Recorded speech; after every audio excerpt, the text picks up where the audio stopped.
Hello, I'm Robert from Roughchild, and we specialize in air-cooled BMW motorcycles. Restored, modified, and optimized. Optimized for today, for fun. We're in Venice, California today. We're gonna go and see some friends of mine, Louis and Flick. They started their own tequila soda brand called Tequio. More importantly, I want to show you our latest build. Now, this bike started life as a BMW R80 ST. We've taken it apart down to the frame and rebuilt it into a tribute to a BMW R80 GS that got the model number 999, which was a special limited edition Paris-Dakar version after Gaston Ryer won the race in 1984. There's a few things that will have caught your eye. Obvious stuff, like the Öhlins front forks, big Brembo brakes, these yellow fiberglass valve cover guards. They were never really a thing, but I was inspired by 80s rally bikes, and I saw a couple of pictures of bikes with them, so we made them. It's very much an adventure bike thing. Still got the engine guard, just extra protection. New carburetors, we've extended the wheelbase. This one's longer than factory. But first, let's take it for a ride and show you what it does.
Hello. What's up? Howdy. Hey. Oh, wow. Watch out for the light. Might have to watch out for the cursor. Wow. How you doing? How are See you? ya. Everything. Thanks for having me. Of course. You geared up for the trip? Getting there. Pretty Getting geared up. ready. Pretty geared up. Leaving on Monday. I think viewers will probably be wondering, what does tequila have to do with classic BMWs? Yeah. And I think we both have similar mindsets where we've taken something classic and we're giving it a twist whilst respecting heritage. And I know that's kind of like a loose connection, but at the same time, you love the bikes and it's all sort of tying into each other, isn't it? I mean, it makes sense to me. I agree. I think there's something, you start a business, there's a lot of similarities there. And then for us, as far as what does tequila have to do with motorcycles, it's a passion, and then there's a passion, and I think that's kind of the overlap. Let's get the boring bit out of the way. What is Tequio? Tequio tequila cocktails are just really clean tequila cocktails. We make everything with 100% agave tequila, sparkling water, and a hint of lime. We do a blanco tequila, reposado tequila, and now a new Paloma we just launched.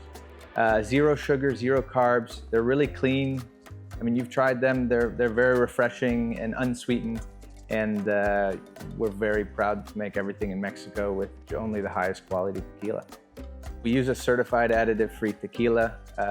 It's 100% agave tequila, which most people don't know that if there's a cocktail that says tequila, whatever, if it doesn't say 100% agave tequila, it can be made with up to 49% other sugar alcohol, which could be like grain alcohol or some really low quality alcohol. So when it says 100% agave tequila, it's only made with agave sugars that are fermented, super clean, and that's what you want to look for in like the high quality tequilas and cocktails. And so we license tequila called El Mexicano for our tequilas. We license their tequila blanco and their tequila reposado. And it leads, to a really, really clean sipping experience. And obviously, we're not drinking it before we're riding. We're riding. Absolutely not. We're drinking the coffee, we ride, and then we're drinking the tequila at the end. Yes, those are for. That's the rule. That is the rule to live by. That's it. We're based in Venice. You drove here. I mean, we're all pretty close by in Southern California, and what a better place than. So obviously, we're in your garage. Where are people buying this? You're getting this distributed? Yes, just in California and Michigan, where we're from. But really, Southern California, Whole Foods, Bristol Farms, Amazing. The Air Ones. How much do you think you've grown year over year, like exponentially? I imagine you're kind of one-man show, you this. so you can only go so far. In the last couple of years, I'm so obsessed with my own product that I want to keep every bite. Yeah. I'll meet up with a customer that got one from like 3 or 4 years ago, and I feel physically nauseous. It looks awesome to everyone else, but I look at it and I just see all the old ways of doing things. I'm like, we have to redo this. We need 2.0.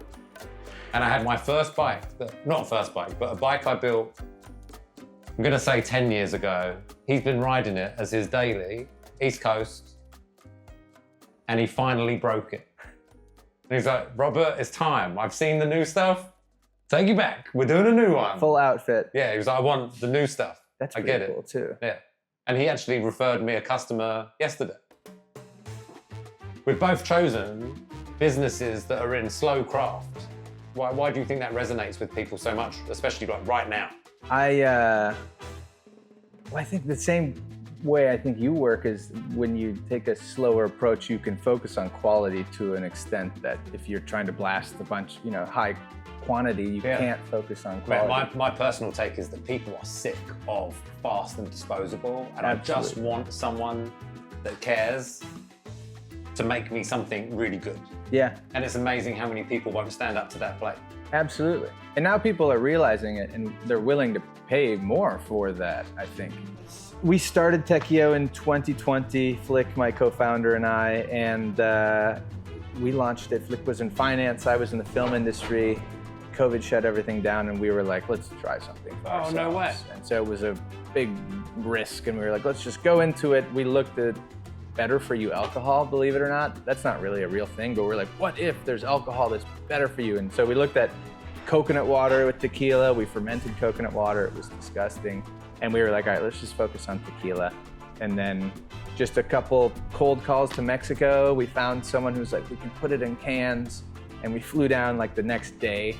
I'm a fan of it, that's why I'm here. No. And then you told me about this big trip that you're doing. Well, so it felt like a natural fit to... I think, originally we were like, hey, we love your bikes. We have this product, we'll just give it to you. I love you. No, I love you more. And then we were like, oh, you're into motorcycles. And so it feels organic. So I want to show you my new build. I'm so glad you brought this over. Yeah, this is an R80 ST that was the road-going version of a GS. Obviously updated with modern stuff. And all less than 400 pounds. Wow. And what actually remains from the original bike? Engine case and the main frame. So talk to me about the front end on this thing. Roughchild really got known for modern front end. Yeah. Right? Very rarely have I put out a bike with an original front end on it. So it's got Öhlins forks, and the whole geometry is set up like an R90 Urban GS, the scrambler version of the R90. So basically all the geometry is taken from that. That gives you the spacing for the forks. It's got a factory axle. got factory rubber boots, factory brake calipers, but all R90 Urban GS. And then the only thing that's a mishmash is the R1250 GS front wheel. Interesting. But even the front wheel, you have to modify it with new bearings and a different spacer to make it work. That's what I was going to ask. I mean, it's incredible because it looks like it fits so well. I've had so many of the real GSs that I'm just trying to take modern parts and make it look like the old one. All right, so I want to ask an obvious question, but how does it ride? Finally, about the bike. Like, it's the best. I know I'm biased, but it's the best. It's light, it's got more power, it's got proper suspension, proper brakes. Yeah. So it's got like all the charm of an old motorcycle, but real grunt. And it feels more like a mountain bike than it does. So like if this is a car. Range Rover, That's this a is Range Rover. just a this is mountain like bike. magic carpet, dude. You just, I don't know how to describe. Colin Chapman, right? Add lightness is just, that's the key to everything being awesome. It's so light. I think if I was going to road trip across America, I'm more likely to take the brand new BMW. Like, this thing is big. It's huge, yeah. But I get that if you're going to ride across the country, I want big. Like, looking at the front end, that's intimidating in the rearview mirror. Oh yeah. Yeah, it looks like it's about to eat you. It looks like a platypus. It is. So honestly, the reason we have these is it's R1300 GS Adventure. Thing is brand new, it's 2025, it's badass. Yeah. And for Tequio, we have like some big news that we're going to announce. So we're going nationwide on our BMWs. We're starting from LA and going to New York City, and then along the way, we're gonna stop in different cities and share Tequio. And it's gonna be fully unassisted, and it's gonna be like a 12-day tour, and it's gonna be awesome. Just Louis and I, and if you wanna join maybe for the first ride, we can bring this one. But we're going up to San Francisco and then straight across, stopping in our hometown, and it's just gonna be an epic adventure. And Amazing. What better bike to do than the BMW GS, really? I'm old bike guy. This is like a spaceship. Yeah. And you know what? I haven't ridden one. I don't want to because I might like it.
All right, we made it. We survived Venice. Now we're at the top of Stunt Road. And I think it's time to dive into what makes a Roughchild R80 GS so special. Starting from the front, just modern suspension. Handles like a new bike, stops like a new bike. New Öhlins telescopic forks, Brembo axially mounted calipers, and some big floating rotors. Going a little bit further back, we've got a fully rebuilt crank out engine rebuild. We keep the case. Number matches the frame, but it's a crank out engine rebuild. New bearings throughout, new connecting rods, new pistons, new cylinders. Cylinder heads are a little secret sauce special recipe. but reworked cylinder heads with new valves, all fueled by our friends at Smart Carb with their new SC3 carburetors. These are SC38. That's the size. The model is SC3, and then each size you go SC38.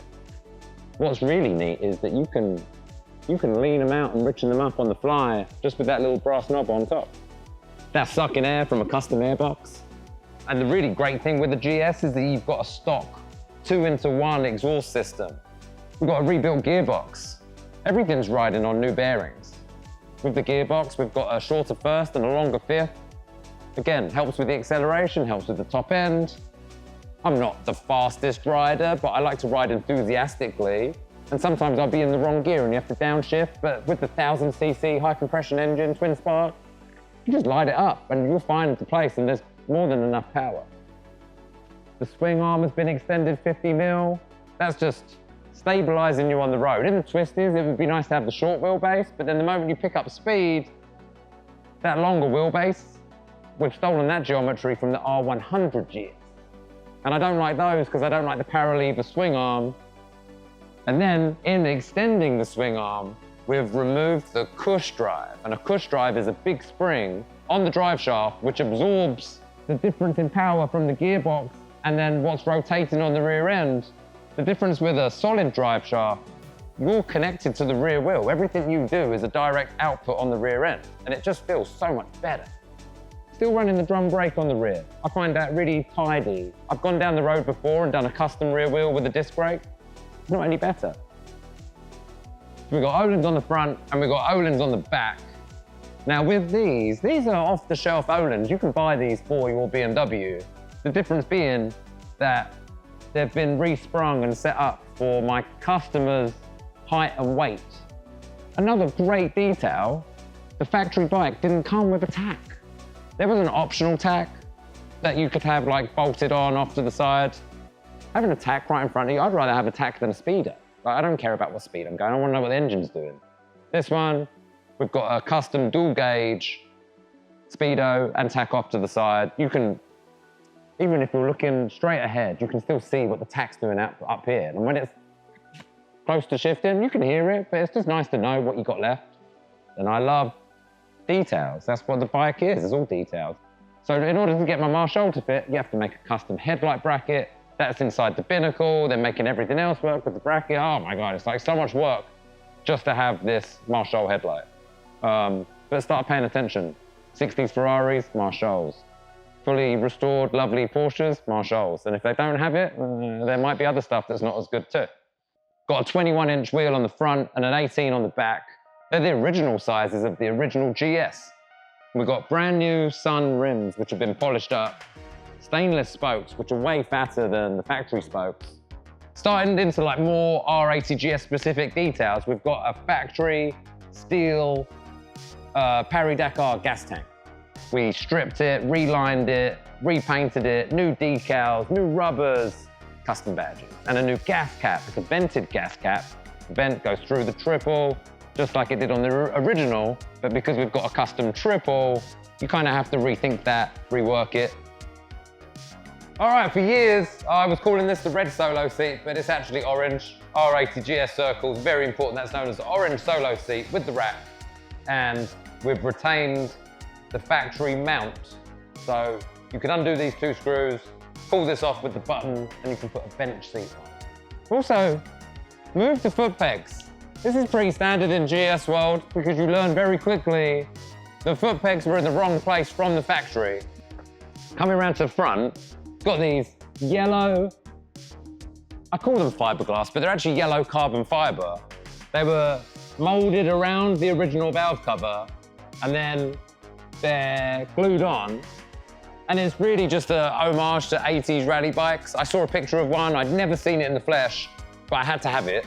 So I had these made, and in theory, they're supposed to protect the valve cover, a bash guard if you like, so you've got the engine crash guard and a bash guard and a sump guard.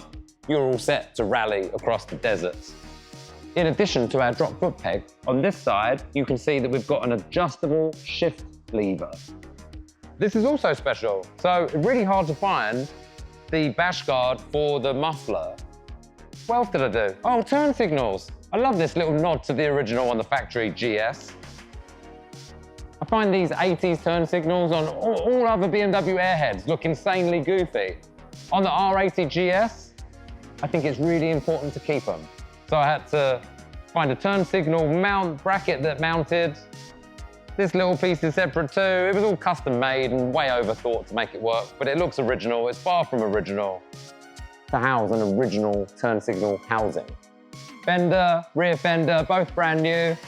White rear fender was specific to the 999. So all the American spec GSs that you see out and about, black rear fender.